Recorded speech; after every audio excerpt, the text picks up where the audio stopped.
सकते। फिर क्या हुआ, एक दिन शेर ने योजना बनाई। उसने कहा, क्यों ना हम एक साथ मिलकर शिकार करें, जो भी मिलेगा उसे हम बराबर बांट लेंगे। बाकी तीनों जानवर मान गए और सभी ने मिलकर एक दिन बहुत मेहनत की, बहुत। उसके जाल में एक मोटा हिरन फंस ही गया आखिर में। यह एक अलग हिरन था, उनके दोस्त में से नहीं था। सभी बहुत ही खुश हुए, आज तो हमें शिकार मिल गया। शेर ने कहा,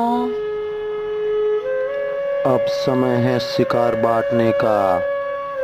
शेर ने हिरण को 4 बराबर हिस्सों में बांटा और कहा, पहला हिस्सा मेरे लिए क्योंकि मैं जंगल का राजा हूँ। दूसरा हिस्सा मेरे लिए क्योंकि मैं सबसे ज्यादा मेहनत की है। और तीसरा हिस्सा भी मेरा क्योंकि मेरे बिना शिकार